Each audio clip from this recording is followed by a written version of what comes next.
Buenos días a todos, a todas. Comenzamos una nueva entrevista con América Rebelde y en esta oportunidad tenemos un invitado de lujo. Estamos aquí con el compañero Bernardo, secretario internacional del Partido Comunista Obrero Español. El tema acá que vamos a conversar es sobre la revolución bolchevique, su vigencia y la vigencia del leninismo. Este tema es bastante particular porque, por alguna razón, los pseudo teóricos, ¿cierto?, hablan de que el tiempo, cuando pasa mucho tiempo, las teorías como que quedan obsoletas, ¿cierto? Y más todavía en el caso del campo socialista con su derrumbe, entonces dicen, bueno, ¿para qué preocuparse del comunismo y esas cosas si ya, como decía Fukuyama, es el fin de la historia, el fin de la ideología? Entonces, como que el comunismo no va, ¿cierto? Y como dijo Fukuyama, que era el fin de la ideología, ¿cierto? Muchos partidos comunistas entraron en la borrachera, renunciaron a toda su historia, al marxismo, al leninismo, a la revolución, se transformaron, cambiaron sus nombres, se volvieron progresistas, otros socialdemócratas, otros menos que eso, y, eh, y la ideología como concepto como que cayó en desuso para muchos de ese proceso, ¿cierto? Se convirtieron de partidos ideológicos a partidos programáticos y gustosamente entraron a administrar el Estado burgués y ser parte de él sin ningún problema. Pero a pesar de eso, ¿cierto?, la porfiada lucha de clases, ¿cierto?, sigue irrumpiendo en el escenario y siguen habiendo muchos en el mundo, muchos pueblos que no renuncian a la revolución, al socialismo, a la hoz y el martillo y al leninismo. Han pasado 108 años desde que triunfó la revolución bolchevique. Compañero, buenos días, buenas tardes, un gusto tenerlo, un gusto conversar contigo. ¿Cómo estás? Buenas tardes, gracias compañero por invitarnos, muy bien. Y bueno, aquí preparado para hablar de lo que considera acerca de la revolución bolchevique, que yo creo que tiene, vamos, una actualidad total y que debe ser estudiada no solo por el proletariado para tomar conciencia de clase, sino por los partidos comunistas que en el campo del movimiento comunista internacional muchos han abandonado los programas revolucionarios y la práctica revolucionaria, y es por ello que se tiene que estudiar la experiencia bolchevique para retomar esa misión histórica que es la de construir el socialismo de forma revolucionaria e iniciar, ¿no?, la dictadura del proletariado como forma de negar la actual dictadura de la burguesía. Claro, algo sucede porque, por ejemplo, en el caso del cristianismo, tiene más de 2000 años, igual cosa el Islam, eh, la, el, todo lo planteado por Confucio tiene miles de años también, y nadie pensaría, nadie en su sano juicio podría decir que están obsoletos, ¿cierto? Sin embargo, en el caso de la revolución bolchevique, han transcurrido 108 años, no miles de años, y ya los teóricos burgueses y reformistas, revisionistas, saltan y dicen, oh, está obsoleto. ¿Ya? Y todos ellos son cristianos, digamos, o sea, hay una construcción evidente en cuanto al tiempo. ¿Cómo se da la revolución bolchevique? ¿Cuáles son las condiciones históricas de la propia Rusia eh, y del contexto internacional para que se dé esa revolución? Pues yo considero, no solo como militante comunista, sino también como historiador, que hay tres elementos fundamentales a la hora de entender cómo pasamos de esa Rusia despótica, zarista, con un modelo de producción bien capitalista, que muchos hablan de feudalismo y eso es erróneo, pero sí atrasado con respecto a las potencias de Europa como Alemania, Francia y demás. ¿Cómo pasamos, ¿no?, de ese imperio despótico de la Rusia zarista a lo que fue el evento más importante en la historia de la humanidad, que fue la Revolución del 17 y la construcción de la Unión Soviética, ¿no? Después de vencer al Ejército Blanco. Bien, hay tres elementos fundamentales. En primer lugar, la condición imprescindible para la construcción del socialismo es la existencia de unas fuerzas productivas desarrolladas, lo que significa estar en posesión de una alta tecnología y de un proletariado que esté formado culturalmente. Esto es algo que ya decía Karl Marx en el prólogo a la contribución a la crítica de la economía política, ¿no? Hablaba de que ninguna formación social desaparece hasta que se desarrollen todas las fuerzas productivas que caben dentro de ella.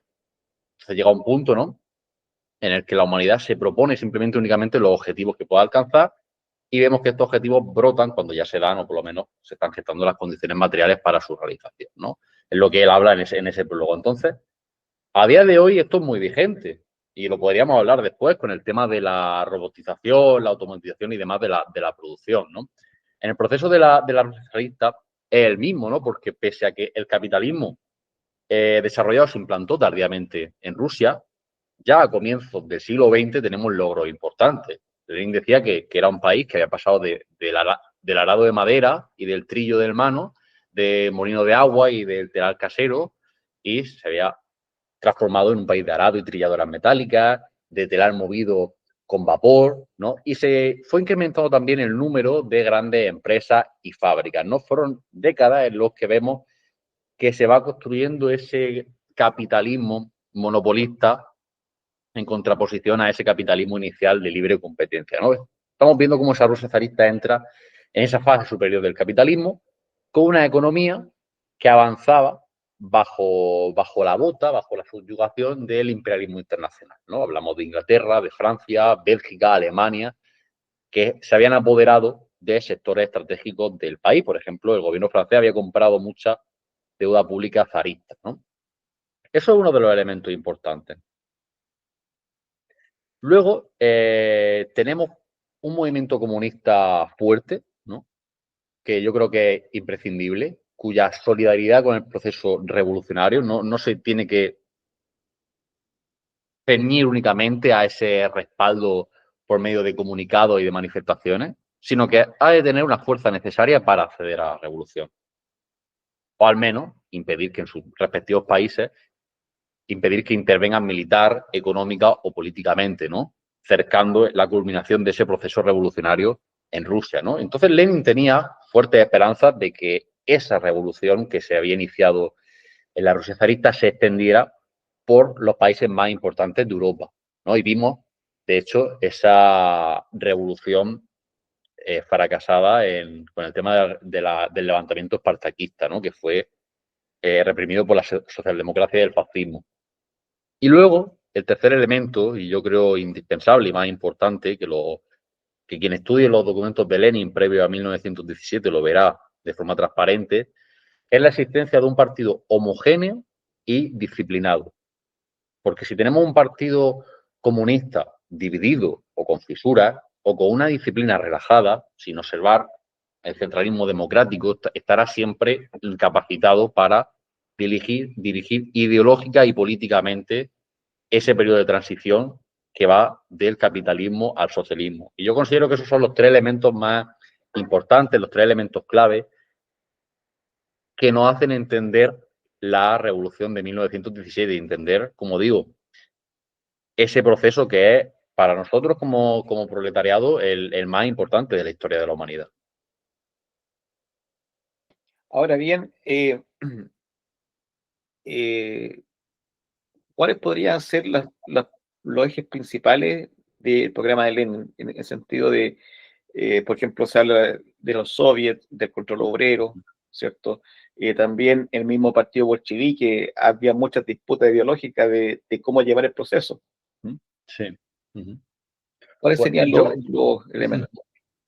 Vale, pues un punto central para entender la revolución bolchevique es la Gran Guerra, que se inicia en 1914, ¿no? Esa Gran Guerra exacerba muchísimo las contradicciones y trajo, obviamente, a los obreros y los campesinos de esa Rusia zarista muchísimas males, penurias, hambre, raciocinio de alimentos, represión en todos los ámbitos, ¿no? A la par que se produjo a consecuencia de la guerra y de ese enfrentamiento que tuvo principalmente con el Imperio Alemán, una enorme destrucción de las fuerzas productivas.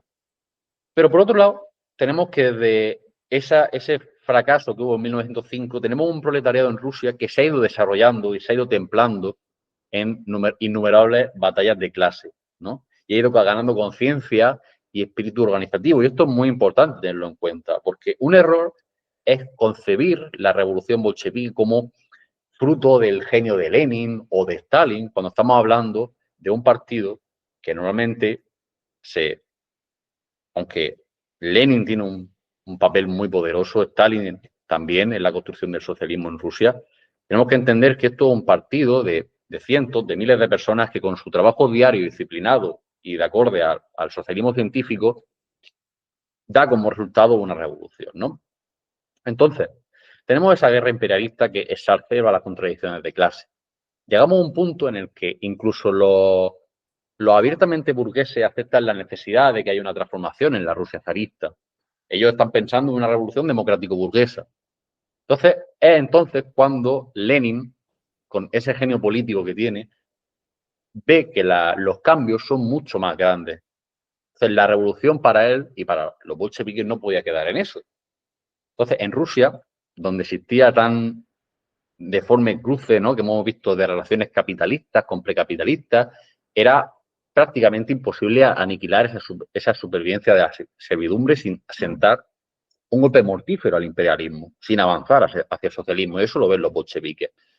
Tenemos un punto importante cuando se produce esa gran huelga, en 1917, esas huelgas de obreros que adquirieron una envergadura enorme en Petrogrado, ¿no? Y ahí el Partido Obrero Socialdemócrata de Rusia, en la fracción bolchevique, ¿no?, se lanza a esas manifestaciones de trabajadores, de estudiantes, de militares también que se ponen de los revolucionarios. Y la línea política es clara. Dice, tenemos por delante una fuerte lucha, pero la victoria nos aguarda, todos con la bandera roja de la revolución, las tierras de los terratenientes para el pueblo, abajo la guerra y por la fraternidad de los obreros del mundo entero, ¿no? Son cómo se articula propagandísticamente la fracción bolchevique en esas grandes huelgas de Petrogrado de febrero de 1917. Y se produce una división de poder entre los que buscaban una revolución democrático-burguesa y los que buscaban la socialización de los medios de producción y el socialismo, ¿no? En esos momentos, los bolcheviques luchan por conquistar la mayoría de los soviets de diputados y obreros del país, ¿no? Al mismo tiempo, los terratenientes y burgueses van intentando hacerse con sus órganos de poder por medio de los mencheviques, los socialrevolucionarios y demás, ¿no? Y entonces las tesis de Abril vienen a resolver el problema de la dualidad del poder, ¿no? A través de esa experiencia que tiene Lenin del movimiento obrero mundial y de la práctica revolucionaria en Rusia, Lenin descubre la forma de organización política de esa sociedad en el periodo de transición del capitalismo al socialismo, ¿no? Y no es una revolución parlamentaria, sino es desde los soviets de los diputados obreros dar un paso hacia una república de los soviets, de los campesinos de todo el país, una república desde abajo hacia arriba, ¿no? Y yo creo que ese es un momento muy clave para entender el programa de Lenin, ¿no? Ningún estudioso de la burguesía va a coger las tesis de Abril y va a entender el por qué se dan, ¿no? Simplemente va a considerar a Lenin pues, como un elemento político de la Rusia zarista que de alguna forma concibe que el fin de la guerra, la tierra para los campesinos y las fábricas para los obreros le dan el triunfo revolucionario. Pero es que ese momento clave también va en contra del parecer de algunos dirigentes del propio partido. Por ejemplo, Bogdanov definió las tesis de Abril como un delirio y Plejánov también dijo que eran descabelladas.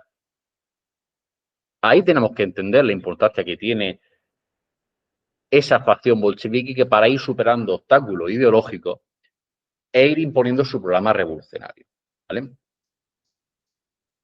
Y Y en ese sentido, no es casualidad que se diera la revolución en Rusia, porque se conjugan toda esa serie de elementos que hemos hablado de opresión, de servidumbre, de contradicciones, con la miseria en el ámbito de todos los ámbitos de la vida, con la Gran Guerra, unido a un partido comunista disciplinado, unido ideológicamente y que puede ir superando las distintas fases de lo que sería el proceso revolucionario con ese programa y esa práctica acorde al socialismo científico. Ahora bien, con respecto a la producción, al control de la producción y a la conducción del proceso, ¿da igual hablar de soviets que de control obrero? ¿Es lo ¿Cómo si? mismo? Claro, ¿Hablar de porque soviet o de hablar de qué? de control obrero. A ver, que un soviet como tal es una asamblea de obreros, de campesinos, de soldados que en un momento se ponen del lado revolucionario, ¿no? Porque los bolcheviques, conforme va avanzando el proceso revolucionario, van no solo ganando posiciones en el propio país, sino que también van saliendo de las cárceles y desde el destierro, ¿no? Por ejemplo, el propio Stalin, que volvió desde Siberia, ¿no? Y cuando hablamos de control obrero, tenemos que entender, ¿no?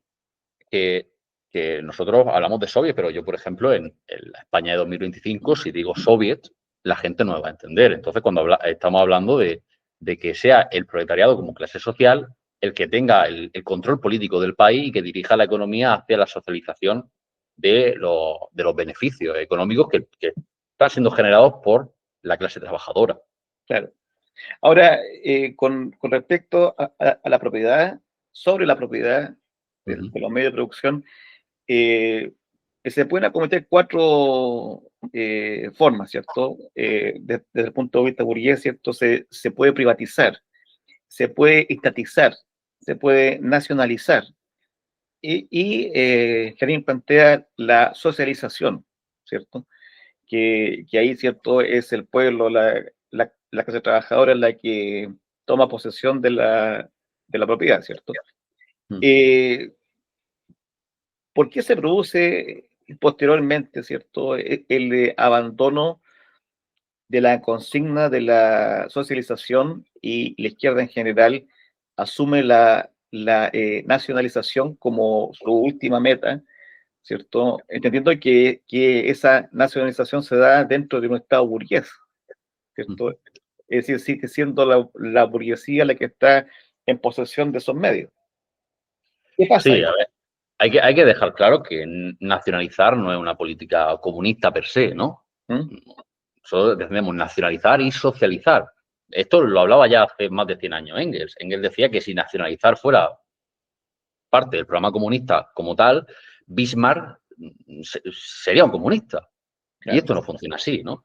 Aquí lo que se trata es de decir, ¿quién tiene la propiedad de esos medios de producción, ¿no? Esa propiedad es social o es privada y estatal, porque el Estado no es un ente neutral.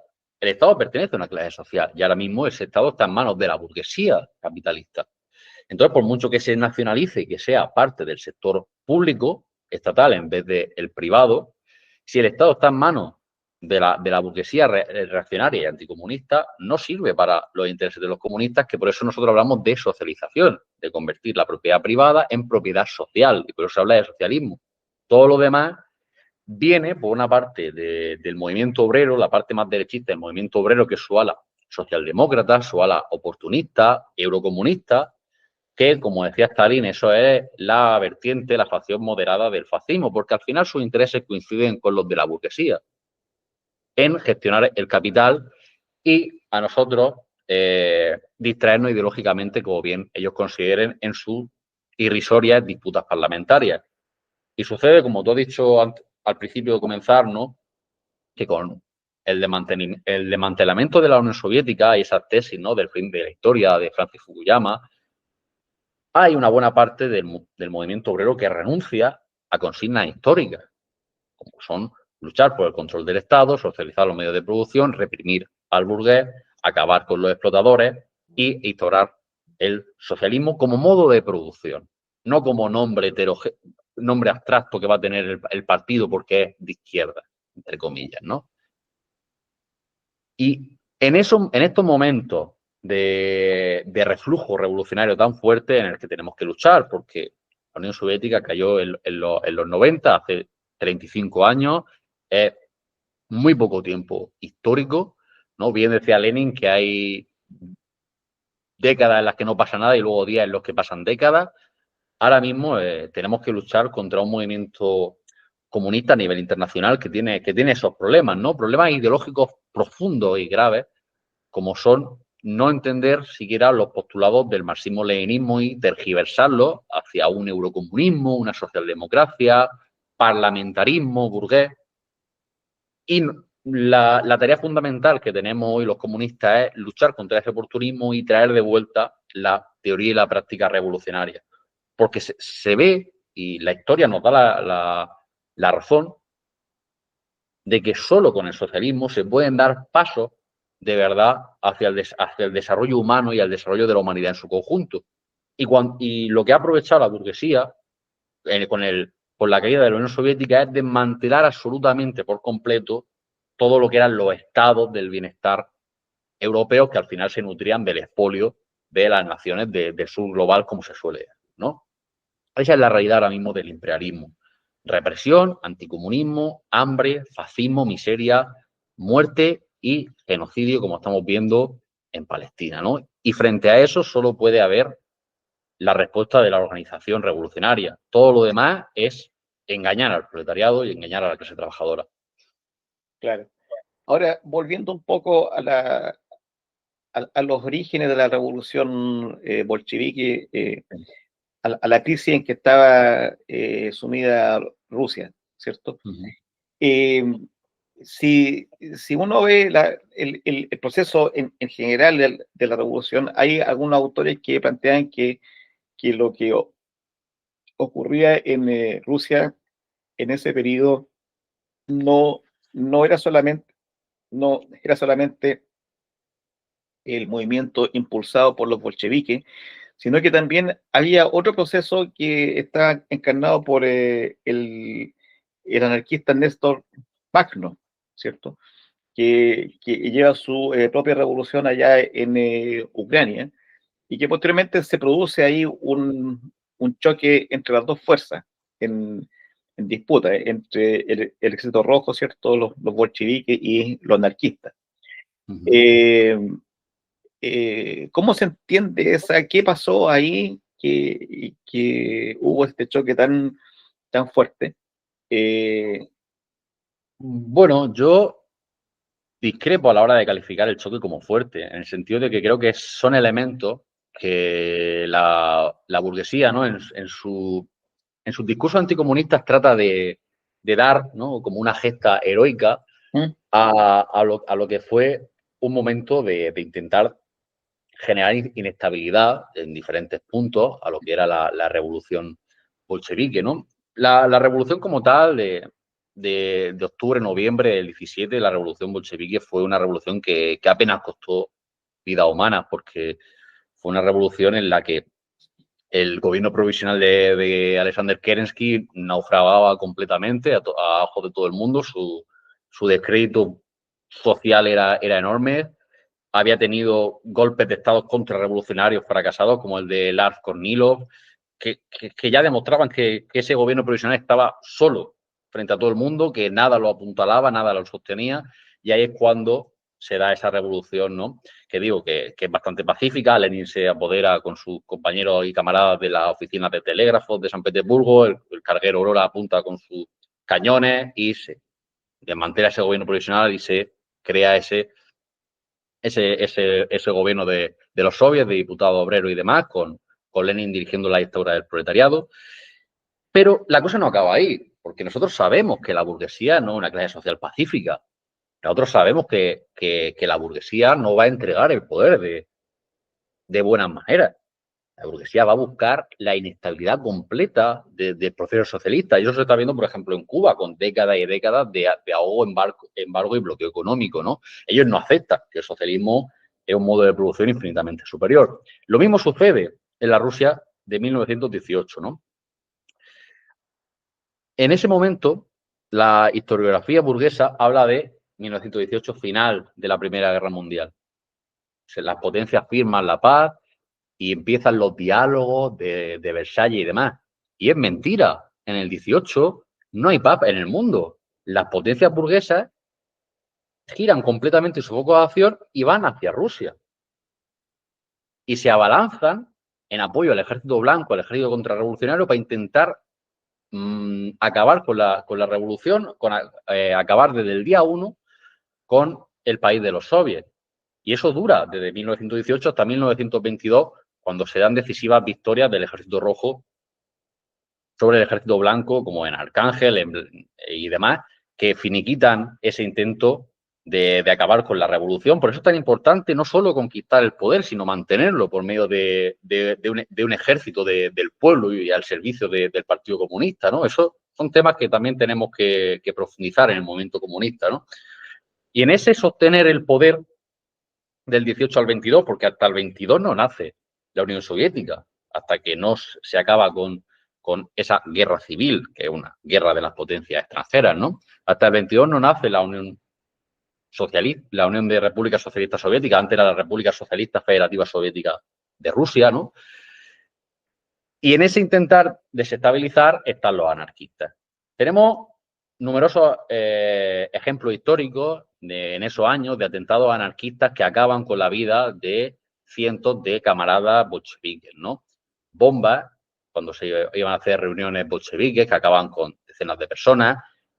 El propio atentado de Fanny Kaplan contra el camarada Lenin, que le pega varios tiros y cuyas secuelas le costarán la vida pocos años después. Y tenemos también el intento de desestabilizar en el frente ucraniano por parte de Magno y sus correligionarios, ¿no? Que eso es aplastado por el ejército rojo y que en ese sentido el anarquismo tiene ahí con Trotsky un desencuentro bastante grande, ¿no? Ya que tuvo su importancia a la hora de organizar ese ejército rojo.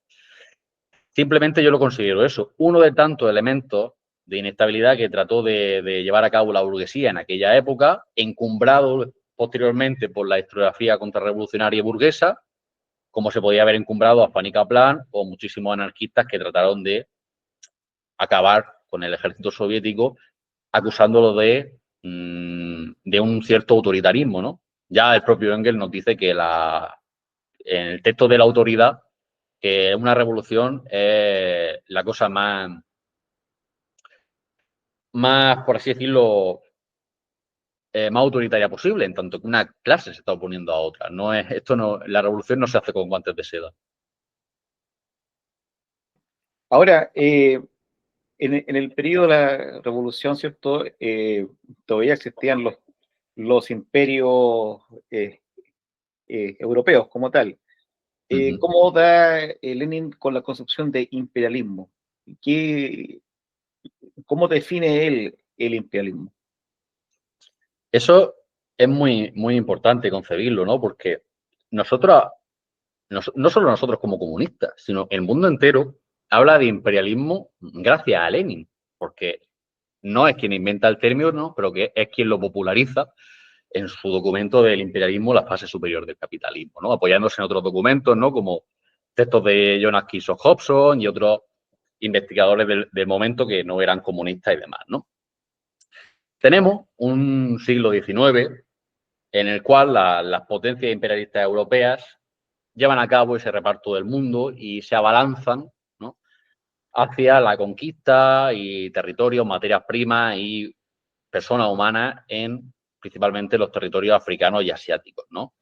Tenemos las conferencias y los congresos de Berlín, por el cual se reparte el mundo, que es lo que se ve constantemente en el imperialismo, ¿no? Que las grandes potencias luchan por un nuevo reparto de un mundo ya repartido y en el cual unas se van imponiendo a otras. En aquellos momentos, los más poderosos eran el Imperio Británico, el francés, el alemán, el austrohúngaro, el otomano, ¿no?, que van luchando por ese reparto del mundo. Y aquí es cuando Lenin introduce esa nueva fase del capitalismo, ¿no?, en el cual tenemos primero un capitalismo de libre competencia y con el desarrollo de los grandes monopolios hablamos de capitalismo monopolista o imperialismo como esa fase superior, pero también de decadencia del imperialismo. ¿Y cuál es la diferencia? Pues que esas grandes potencias industriales europeas no necesitan el control militar directo sobre los territorios, sino que la subyugación que ejercen, la opresión que ejercen hacia otras naciones y otros pueblos del mundo es fundamentalmente una opresión y un dominio económico. Esa es la teoría del imperialismo de Lenin, a grandes rasgos, que quien quiera profundizar tiene el libro del imperialismo, la fase superior del capitalismo, que es un libro de extrema importancia para todos los comunistas del mundo.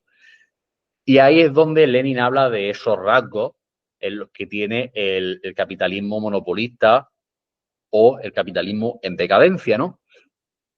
Y habla de capitalismo también en decadencia porque llegamos a un punto en el que la burguesía cada vez tiene un papel en la cadena productiva más minoritario, un papel menor, en el cual su rol va siendo cada vez más parasitar simplemente la plusvalía que va ejerciendo el trabajador. Esto a día de hoy, con el tema de la automatización y robotización de la producción, se ve de forma transparente.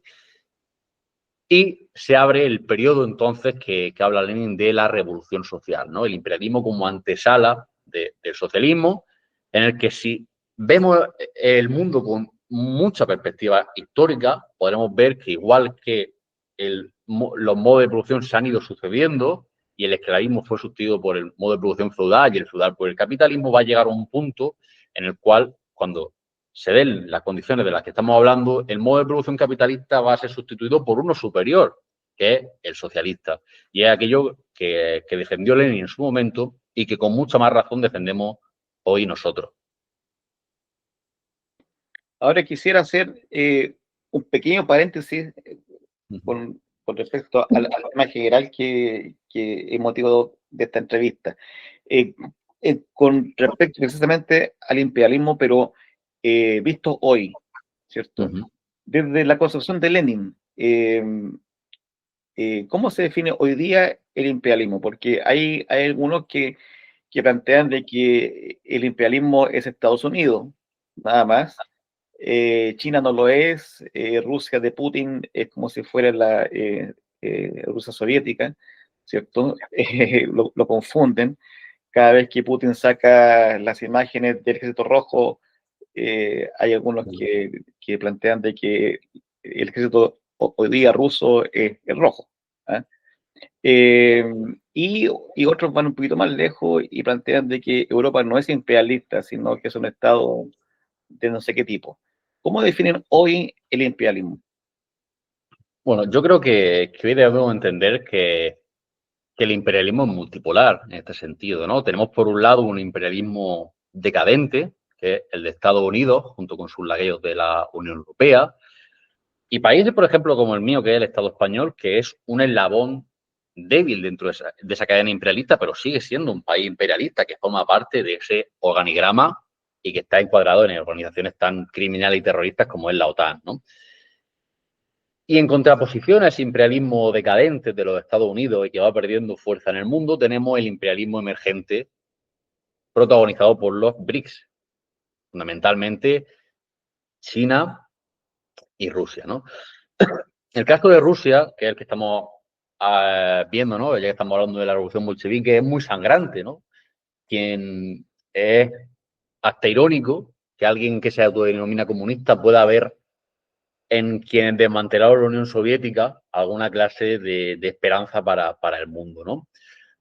Los marxistas-leninistas sabemos que el periodo que comprende desde ese inicio de mandato de Nikita Khrushchev en 1953 hasta el final del gobierno de Mikhail Gorbachev en el 91 es el periodo donde el revisionismo se desarrolla hasta alcanzar su máxima expresión y donde el socialismo precisamente en la Unión Soviética se va eliminando, ¿no? Partiendo de ese repudio que tenían Khrushchev y su camarilla hacia los principios más elementales del marxismo-leninismo y la memoria del camarada Stalin, ¿no? Hasta la completa restauración del capitalismo en el país de los soviets con la reestructuración económica, con la perestroika y esa falsa apertura y transparencia que era la glasnost, ¿no?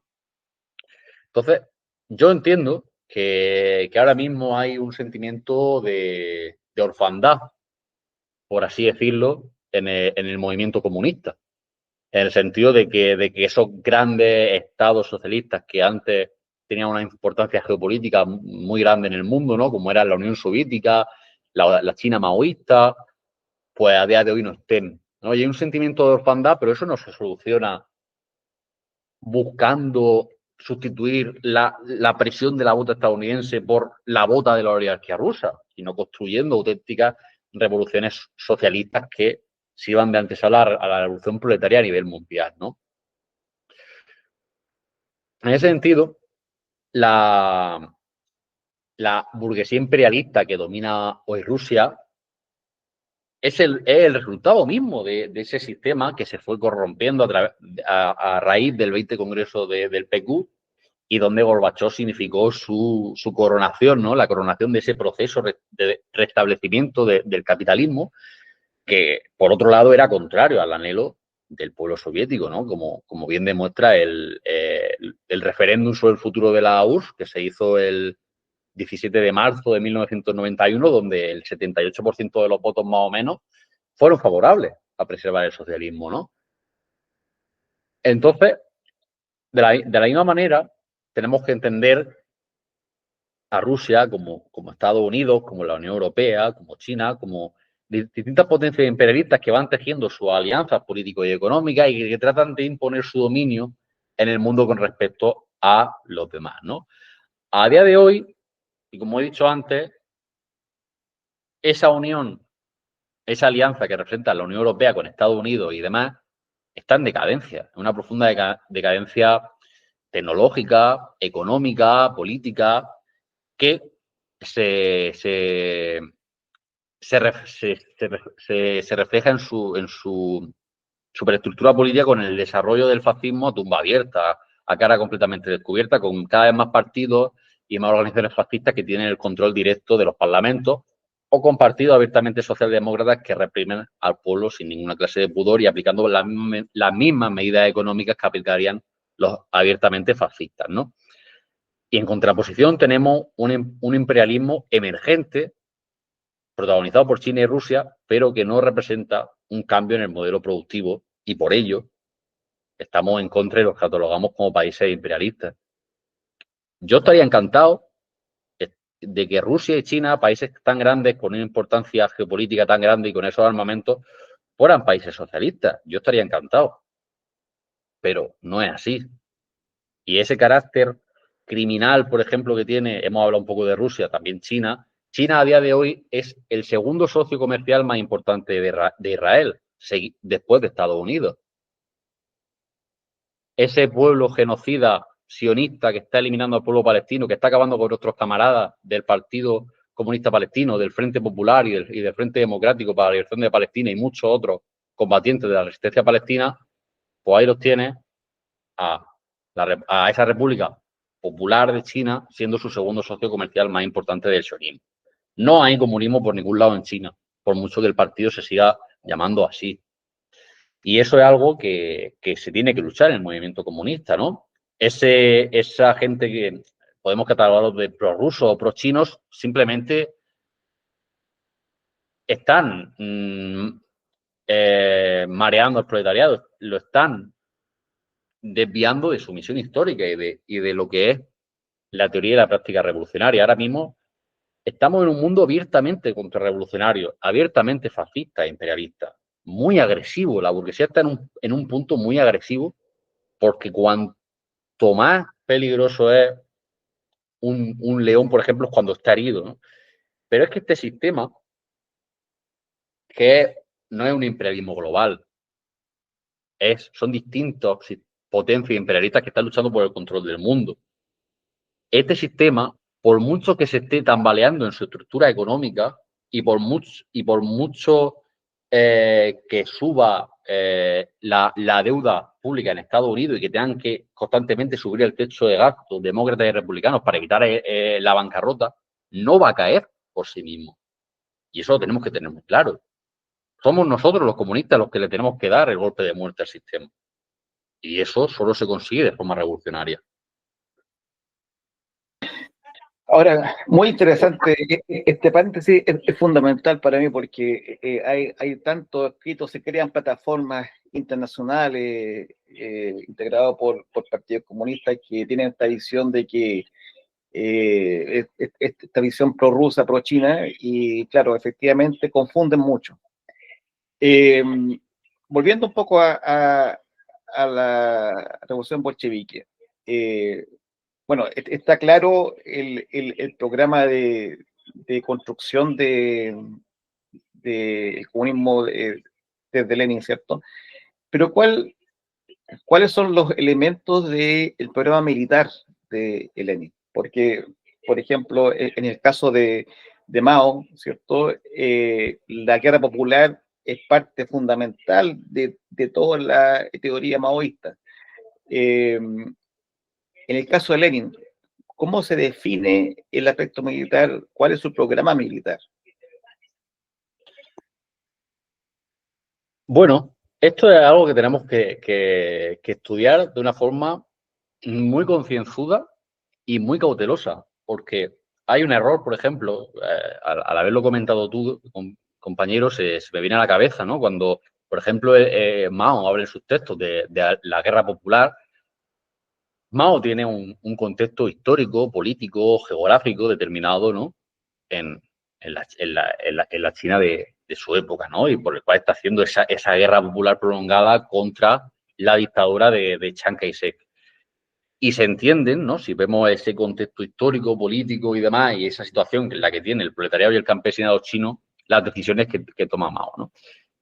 Del mismo modo con Lenin pasa que si cogemos de forma cuadriculada los textos, las tácticas militares y las intentamos aplicar a día de hoy, no nos va a dar el resultado que queremos. Y eso es algo que tenemos que tener muy en cuenta. Hoy, ¿cómo se haría? La guerra es distinta a cómo se hace antes. En el caso de Lenin, ¿no? Apartando la guerra popular de Mao, tenemos la insurrección armada del pueblo contra el Estado de los capitalistas. Pero hay un factor muy decisivo aquí. El pueblo no se puede levantar espontáneamente contra sus opresores, contra sus explotadores. El pueblo no puede coger de forma espontánea el carnicero, el panadero, el de la fábrica de cascos, el hostelero, no pueden coger cada uno de forma individual la arma y decir a por el enemigo burgués. Eso no va a suceder, eso es ser antidialéctico, no comprender las bases del marxismo-leninismo. ¿Cuál es para Lenin el punto fundamental aquí para que eso se pueda dar? El Partido Comunista. Partido Comunista de nuevo tipo, ¿no? Que nosotros llamamos Partido Leninista. Ese partido que dota de una conciencia de clase, de un programa político, de una estrategia de lucha, de conquista del poder y de consolidación del poder a la clase trabajadora. Eso es fundamental en la lucha de clases si somos leninistas, ¿no? ¿Y cómo va a ser ese partido leninista? Pues hemos dicho que tiene que ser un partido disciplinado en el trabajo. Un partido en el que se produzca la supeditación de la minoría por la mayoría, lo que es el centralismo democrático. Y un partido que, guiado por la ciencia del marxismo-leninismo, consiga la unidad de la vanguardia y que organice esos pasos decisivos, esos saltos cualitativos y cuantitativos que lleven al proletariado como clase social hacia la revolución socialista contra la burguesía, ¿no? La teoría del partido leninista es fundamental para comprender, porque esto no va de expresiones espontáneas de lucha armada. Estamos viendo también en el mundo a día de hoy muchas manifestaciones y movilizaciones masivas de personas.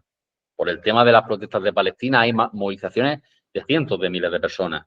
Está habiendo protestas en muchos países, como puede ser Nepal, como puede ser Pakistán, como puede ser Marruecos, hace poco. Pero ¿cuál es la pieza que falta para pasar de una espontaneidad más o menos consciente a la revolución? El partido. Sin el partido leninista, sin la organización, no hay nada. Porque el partido es el corazón y el alma del proletariado. Y por eso, cuando se quiso acabar con la revolución bolchevique y posteriormente con la Unión Soviética, la burguesía imperialista fue al seno del partido, al seno del PQ por medio de Nikita Khrushchev y su camarilla, porque desnaturalizando al Partido Comunista se acaba con la revolución. Y solo con un partido auténticamente comunista y revolucionario se puede dar una revolución y podemos avanzar hacia el socialismo. Y ahí es donde se establecerá esa dictadura del proletariado, esa dictadura de la mayoría en negación de la minoría burguesa, y se tendrá que dar entonces ese periodo de transición del capitalismo al socialismo, donde se tiene que socializar los factores de producción, se tiene que poner la riqueza al servicio de la humanidad y de los trabajadores en su conjunto, se tiene que acabar con la burguesía, con las clases sociales y utilizar ese Estado o semiestado proletario, que decía Lenin, como una herramienta de dominación de clase contra la burguesía, hasta que llegamos al punto en el que el Estado, fruto de que se han eliminado las contradicciones de clase, pueda desaparecer, y entonces sí que estaremos hablando de una sociedad comunista. Ahora, en el mismo periodo de Lenin, ¿cierto?, con respecto a la construcción del partido, había también dentro del movimiento comunista visiones diferentes. Estaba lo que planteaba Lenin y también estaba lo que planteaban los consejistas holandeses, la misma Rosa Luxemburgo. ¿Cuál es la diferencia y cuál es el punto de discrepancia? A ver, hay que entender en que ese comunismo consejista, ¿no? O esa corriente más o menos revolucionaria, por así decirlo, ¿no?, que llevan a cabo, pues, que defienden, ¿no?, en algunos textos, pues, Otto Russell o Panecoek, ¿no?, y gente así, ¿no? Al final hay que entenderlo que es una formulación temprana, ¿no?, de esa teoría comunista consejista, ¿no?, que se da en ese transcurso de la Revolución Alemana, ¿no?, en el que ellos hablan de que tiene que haber una mayor autonomía por parte del proletariado con respecto al partido de vanguardia, al partido leninista, ¿no? Y yo considero que esa forma de organizar al proletariado no es que sea menos válida, ¿no? Se puede debatir ampliamente y podríamos debatir de esos documentos iniciales del comunismo consejista y los documentos del partido de Lenin, y que cada uno, ¿no?, a nivel subjetivo defenderá lo que más le place, pero aquí no estamos para subjetividades y para individualidades, ¿no? Eso es una ideología burguesa. ¿Qué tenemos nosotros si analizamos la historia? Que la posición que lleva a cabo una revolución socialista y que logra un golpe muy certero contra la burguesía es la de Lenin, la del partido de nuevo tipo, la de los bolcheviques. Si hubiera sido al contrario, si los bolcheviques hubieran fracasado en su revolución y un partido consejista hubiera hecho una revolución y hubiera formado un Estado socialista y que hubiera intentado desarrollar la revolución proletaria mundial, hoy mi discurso sería muy distinto. Pero aquí estamos hablando de qué es lo que nos demuestra la historia. La historia nos demuestra que el partido que lleva a cabo la revolución es de una forma determinada, se organiza de una forma, tiene una ideología, tiene un programa, tiene una forma de trabajar con los militantes, tiene una forma de organizarse. ¿Por qué todos los partidos comunistas del mundo, pese a diferencias ideológicas, tienen un comité central y tienen un comité ejecutivo? Porque están emulando lo que funcionó del PQS, ese Politburó y ese Ortsburó. Entonces, cuando estamos hablando, por ejemplo, del comunismo consejista o cualquier otra forma, ¿no?, porque aquí se podía hablar, ¿no?, de distintas formas de organización, un anarquista te defenderá algo mucho más asambleario, un socialdemócrata te hablará de esos partidos de masa en los que no hay una implicación de la masa, sino que la masa va a votar cada 4 años a delegados socialdemócratas y poco más, ¿no? Pero nosotros como comunistas sabemos qué es lo que nos ha dado una victoria decisiva contra la burguesía, ¿no? Y también es importante en ese sentido, cuando yo he hablado anteriormente de Nikita Khrushchev, de Gorbachev, del 20 Congreso del PQS, de la desmantelación del socialismo en la Unión Soviética, es importante estudiar por qué fracasamos, por qué esa experiencia se vino abajo. Y si tenemos, por un lado, lo que funcionó y por otro lado evitamos lo que nos hizo caer, tendremos ese aprendizaje que nos va a nos va a llevar a la victoria final. Ahora mismo el mayor problema es que hay gente en el movimiento comunista que está empeñado, hay gente empeñada en reabrir debates como si estuviéramos en 1920, 1930. A día de hoy, el trotskismo no tiene cabida en el movimiento comunista. Pero hay gente que se piensa que estamos en los tiempos de la Tercera Internacional, que se piensa que es Trotsky y que piensa que tiene enfrente a Stalin. Estamos en un momento histórico distinto. Y es verdad. Y a día de hoy, que a mí, como marxista-leninista, me venga alguien y me diga, es stalinista, yo a esa persona, pues lo siento mucho, pero no está ubicada en el momento histórico que tiene que vivir, ¿no? El momento histórico es de necesidad urgente, de unidad de la vanguardia comunista contra el imperialismo en sus distintas formas, porque ahora mismo la ofensiva fascista es enorme, enorme. Y yo, por ejemplo, yo no tengo un especial rechazo a Rosa Luxemburgo, a sus textos y a la práctica política que tiene Rosa Luxemburgo. Ideológicamente yo me puedo oponer a su acción espontánea, me puedo oponer a la visión que tiene de las naciones oprimidas, como ya lo hizo en su día Lenin, ¿no? Puede haber muchos elementos del debate que nosotros podamos estar en contra, por ejemplo, de Rosa Luxemburgo, pero, por ejemplo, cuando es siempre la fecha para recordar los asesinatos de Rosa Luxemburgo y Karl Liebknecht, para mí son camaradas, porque lucharon por ese socialismo en Alemania y fueron fundamentalmente reprimidos, igual que lamenté el fallecimiento de David Manuel Guzmán, y era maoísta. Quiero decir, si nos enconamos en debates de hace 100 años, no avanzamos. Tenemos un modelo que es el marxismo-leninismo y el Partido Nuevo Tipo Leninista, que es hacia donde tenemos que avanzar. Y luego hay otro elemento que creo que es importante, porque muchas veces cuando se habla de la teoría del partido se habla muy a nivel nacional, ¿no? ¿Este partido cómo se organiza? ¿O este otro? ¿O qué diferencia hay? Pero creo que, al igual que la burguesía se desarrolla internacionalmente, el proletariado también lo tiene que hacer internacionalmente. Y debemos empezar a concebir los partidos comunistas como algo internacional. Porque si yo estoy en el Estado español, tú estás en Chile, el otro está en Francia, otro está en Grecia, otro está en Rusia, y cada uno vamos haciendo nuestros comunicados, nuestras movilizaciones, nuestras luchas en las empresas, de forma digregada completamente, así no se puede avanzar como proletariado, como clase obrera sin fronteras, como clase internacional.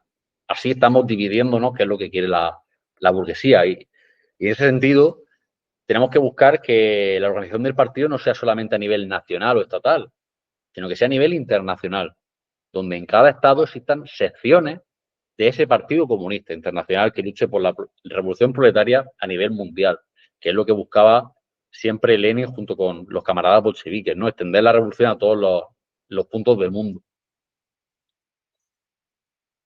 Frente a eso, lamentablemente a día de hoy tenemos un movimiento comunista internacional muy cerrado en sus círculos, donde peca el amiguismo, el chauvinismo, el oportunismo, ideologías contrarias al marxismo-leninismo, como hemos hablado de prorrusos, prochinos y demás, eurocomunistas, socialchauvinistas, como el Partido Comunista de la Federación de Rusia, y todos esos elementos representan lo viejo a día de hoy.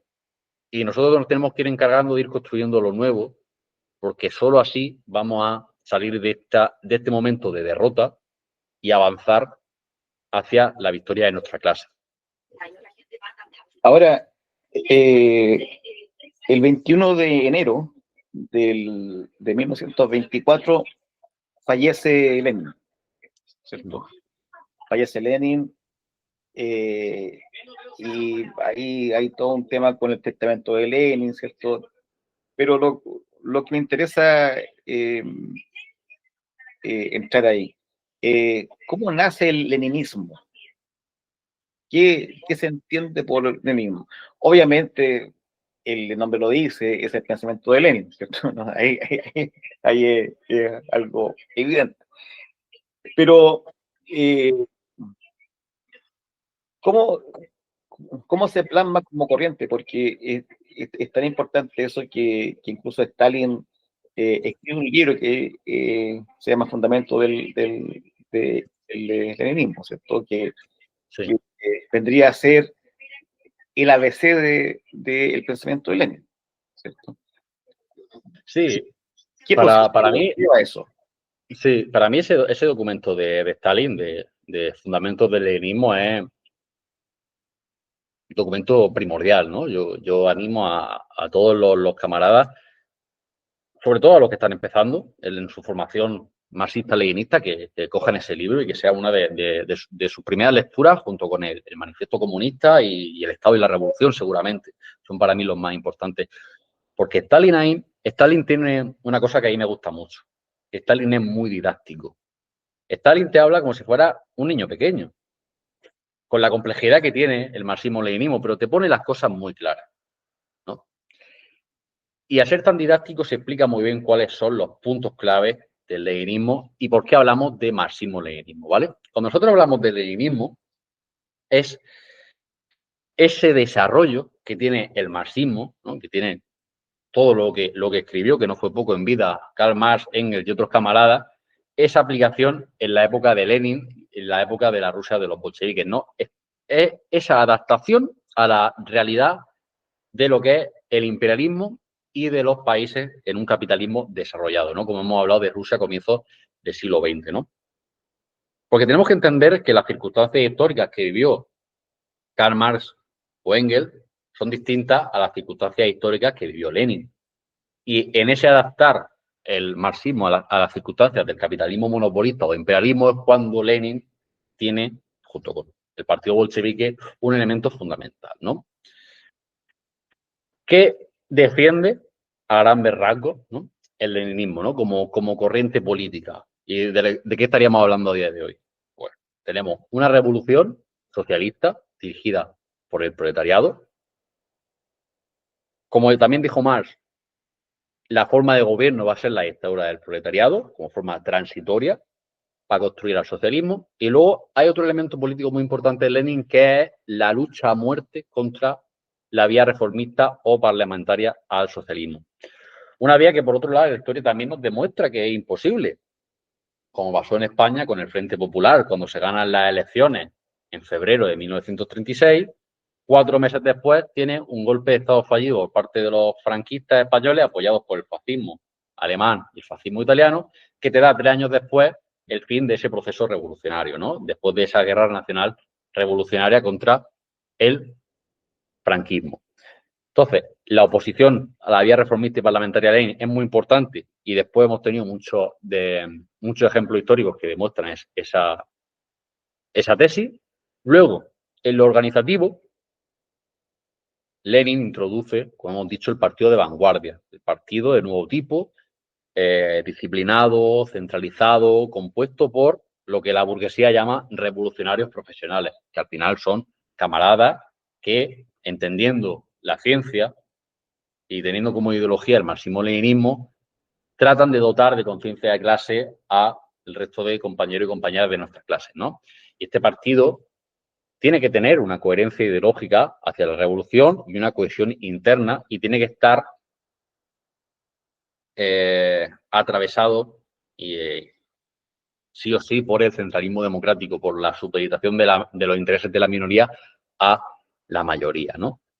Como hemos dicho antes, a nivel económico, Lenin y lo que sería el leninismo analiza el imperialismo como la fase superior del capitalismo, ¿no? Donde, en este caso, el capitalismo financiero y los diferentes grupos monopolistas están dominando la economía mundial. Y en esa competencia de hoy es donde tenemos ese imperialismo decadente de Estados Unidos y la Unión Europea contra el imperialismo emergente de Rusia y China, ¿no? Y de ahí tenemos esa posibilidad en la que se habla en algunos documentos, en la que la revolución socialista comience por los eslabones más débiles del sistema. Y en ese caso de Lenin fue esa Rusia zarista cuyo desarrollo del capitalismo fue dependiente y fue mucho más atrasado que el capitalismo que existía en Inglaterra, Francia, Alemania y demás, ¿no? También se incide mucho en la necesidad de la unidad de teoría y práctica. Es decir, que ese conocimiento que tenemos teórico del marxismo debe aplicarse activamente para transformar la realidad, ¿no? Y un último punto cardinal sería el internacionalismo proletario, algo que ya realizó Marx con la AIP, ¿no? Es reconocer, por un lado, las luchas nacionales que tiene el proletariado contra su burguesía, que decía Lenin, pero por otro lado, se debe aunar esa lucha de clase a nivel nacional con los intereses del proletariado en su conjunto a escala global, porque lo que estamos buscando es transformar el modo de producción y transformar el mundo entero. Y esto tuvo su plasmación histórica cuando se creó la Internacional Comunista, la Tercera Internacional o la Cominter, ¿no? Entonces yo creo que esos son los elementos que a grandes rasgos pueden definir el leninismo y por qué a día de hoy, si a mí me preguntan, yo digo, soy marxista-leninista. Estamos entendiendo que somos herederos de todo ese bagaje teórico y práctico que nos dan fundamentalmente Marx y Lenin, que son seguramente las personas más importantes que tenemos en la historia del proletariado. Muy interesante, pero uniendo el tema de la definición del leninismo, ¿cierto? Empíricamente uno se puede dar cuenta cuando un partido comunista no es leninista por su práctica, digamos, por sus políticas. Por ejemplo, acá en Chile, el Partido Comunista ha estado toda su vida en el Parlamento, ¿cierto? Fue impulsor de la vía pacífica al socialismo que encabezó Allende con toda la tragedia que eso implicó. Adhirió a la política de Khrushchev, del 20 Congreso del PECUS, ¿cierto? Y hoy día tiene una candidata presidencial comunista que encabeza todo el progresismo, que se define descaradamente como socialdemócrata. Es una cosa anómala. Un comunista socialdemócrata jamás visto, solamente en Chile. Y capaz que se exporte a otros países. Sin embargo, ese partido comunista, como muchos otros, ¿cierto?, se definen como leninistas, como marxistas-leninistas. Para las actuales generaciones, ¿cierto?, de izquierda que están despertando, ¿qué elementos tendrían que ellos tener cuidado y fijarse para saber cuándo un partido es leninista y cuándo es simplemente una cosa de nombre? Bueno, yo creo que la práctica es fundamental, ¿no? Se suele decir que el papel lo soporta todo y tenemos innumerables organizaciones oportunistas que tienen documentos que con salvedades se presentan como con una fraseología más o menos revolucionaria, ¿no? Pero luego en la práctica, ¿cómo descubrimos, ¿no?, que un partido es contrarrevolucionario o que no está en la línea del marxismo-leninismo, ¿no? El Partido Comunista de Chile yo creo que ni siquiera el papel lo soporta, ¿no? Porque a poco que yo me leí hace unos años su programa, vi que era muy parecido al del Partido Comunista de España. Aquí, sí. Partido completamente eurocomunista o socialdemócrata, que están mucho más en la vía del reformismo, el feminismo, el ecologismo y demás elementos de la línea progresista antes que en la revolucionaria, por supuesto. Hay también, que decía Marx, ¿no?, la peligrosidad que tienen los falsos amigos. Por ejemplo, en España tenemos el Partido Comunista de España, en Chile el Partido Comunista de Chile, ¿no?, que se presentan como comunistas y mucha gente de a pie que no tiene formación política va a creer de verdad que son comunistas o que son siquiera de izquierdas, ¿no? En esa práctica yo creo que hay una serie de elementos importantes. En primer lugar, en el terreno económico, ¿cómo se plantea la lucha sindical que hacen esos partidos? Esos partidos tienen sindicatos o trabajan en sindicatos del Estado o en sindicatos de clase independiente o de la Federación Sindical Mundial, que es un elemento importante. En el caso de España, que lo pongo como ejemplo porque es el que más conozco, el PC trabaja con comisiones obreras, que es un sindicato amarillo, un sindicato del Estado, un tentáculo más del Estado burgués, y que por supuesto no es un sindicato dentro de la Federación Sindical Mundial, de los sindicatos de clase, ¿no?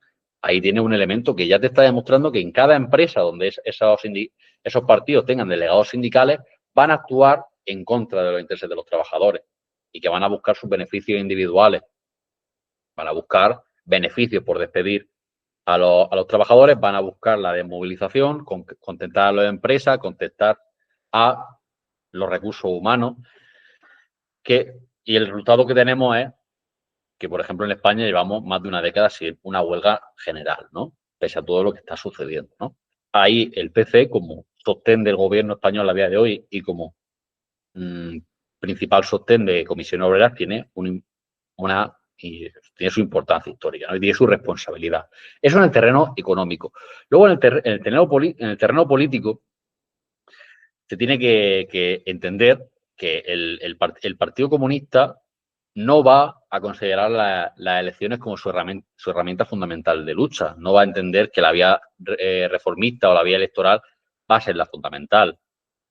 Cuando un partido te hable de que su objetivo son las elecciones y llegar al Parlamento, hay un síntoma de alerta. Los comunistas podemos utilizar las elecciones como termómetro de cómo va nuestra influencia en la clase obrera. Se puede utilizar incluso el Parlamento como altavoz del pueblo para irrumpir en esa Cámara de Representantes de la burguesía, pero no tiene que ser nuestra actividad fundamental. Y luego, en el terreno ideológico, un comunista va a hablar a día de hoy de que después de la Revolución de 1917, que es el tema que hoy nos atañe, la contradicción fundamental que se da hoy en el mundo es la contradicción entre el socialismo, que es la aspiración máxima del proletariado, y el imperialismo como aspiración máxima de los monopolios y la burguesía. Si no se está hablando de eso, no se está hablando de revolución, no se habla de lucha de clases, no se habla de toma de los medios de producción, no se habla de socializar los elementos productivos y la riqueza, no se habla de acabar con la burguesía, no se habla de todo lo que tiene que hablar un comunista, y te están hablando de tonterías, como lo que ocurre aquí en España, ¿no? Con el gobierno progresista, que te dicen que son de izquierda y luego acogen cumbres de la OTAN y dan dinero a los nazis ucranianos y siguen comerciando armamentísticamente con Israel y están entregando el Sáhara a Marruecos, cosas así. Se está viendo que en lo ideológico no están con los intereses de la clase trabajadora.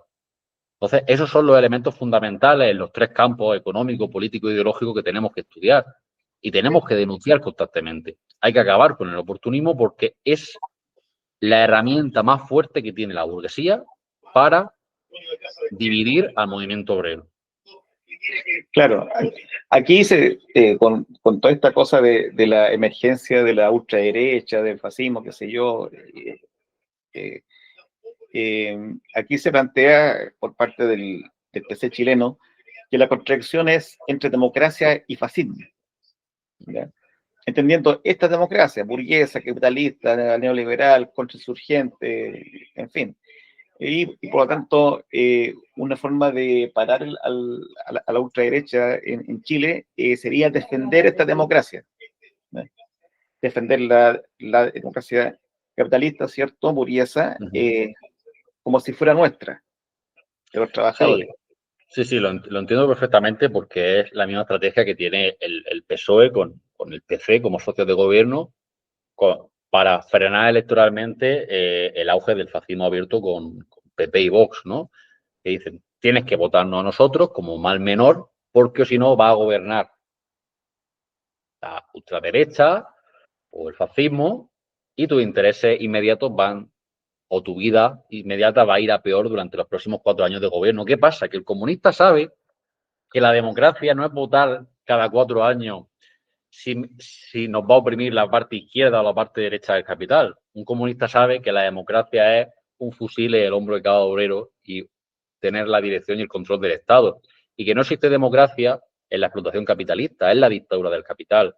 Cuando un comunista o alguien que se pretende comunista, te está hablando de defender la democracia en abstracto, está llevando a cabo una fraseología burguesa, en tanto que está intentando engañar al pueblo trabajador y está intentando que no vea sus intereses y su misión histórica como propios, sino que asuma los intereses y la mentalidad de la burguesía, porque defender la burguesía es defender los intereses de una facción. Defender la democracia es defender los intereses de una facción de la burguesía, me refiero. Y en ese sentido, el comunista tiene que romper esa disyuntiva. La disyuntiva no es entre una fracción derechista o una más o menos progresista del sistema, sino romper este sistema y acabar con este sistema y construir el socialismo. Porque ahora mismo la disyuntiva real que mueve el mundo a día de hoy es, y citando a Rosa Luxemburgo, es socialismo o barbarie. Esa es la disyuntiva a día de hoy.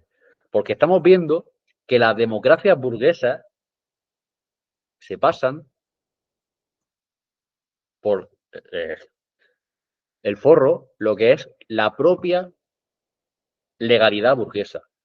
Cuando el Estado genocida de Israel comete crímenes de guerra y luego es recibido en los países democráticos burgueses, la legalidad burguesa no existe.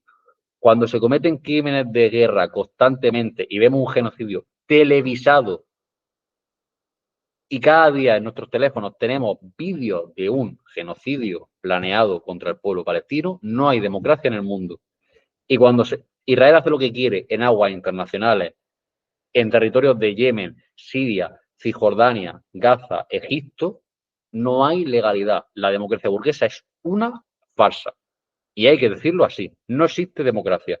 Y lo que están haciendo los estados capitalistas ante su bancarrota económica y política es tender e ir avanzando constantemente hacia la reacción y votando cada 4 años al mal menor y votando en esa disyuntiva de democracia o fascismo cada 4 años a la democracia, conseguimos al final tener una serie de opciones igualmente capitalistas y explotadoras contra nosotros y desarticular la independencia del proletariado internacional y no desarrollar la lucha de clases en nuestro país. Con todo lo que ha respondido, ha contado, ¿cierto? Queda claro que el leninismo está más vigente que nunca, ¿cierto? Y que por más que pase el tiempo, la figura de Lenin es prácticamente indestructible, porque precisamente su pensamiento está elaborado desde la realidad concreta, desde la lucha de clases. Y en la medida de que esa lucha de clases no cambie y el sistema político siga siendo tan explotador, tan dictatorial como siempre, la vigencia de Lenin va a estar siempre presente, ¿cierto? Entonces negarlo es como negar el sol, ¿no? Es imposible. Compañero, estamos llegando al término de la entrevista. No me quiero extender, o sea, me encantaría extenderme mucho más, ¿ya? Podría estar horas, días, pero entiendo que el tiempo es limitado, ¿cierto? Ha sido muy ilustrativa la entrevista. Ha sido muy didáctico en su exposición, ¿cierto? Ha quedado muy claro. Y, y me gustaría dejarlo invitado para una próxima Por supuesto. entrevista. En la próxima entrevista analizar el mundo actual, ¿cierto? Estas contradicciones interimperialistas, volver al tema del concepto de imperialismo, meternos a esta dispersión del movimiento comunista internacional, ¿cierto? ¿Cómo se enfrenta a eso? Y bueno, entrar a los elementos más de fondo, ¿cierto? Que nos permita entender lo que está pasando, ¿cierto? Hay un nuevo orden imperialista que va naciendo, quizás con otros rostros de otro monstruo, que pueden ser dragones en este tiempo, ¿cierto? Y bueno, agradecerle en el alma, ¿cierto? En el corazón, ¿cierto? Su disposición, y felicitarlo por la claridad y por la coherencia ideológica. Muchas gracias, camarada. También por la invitación y cuando lo necesitéis, aquí estaremos. Muchas gracias. Muchas gracias.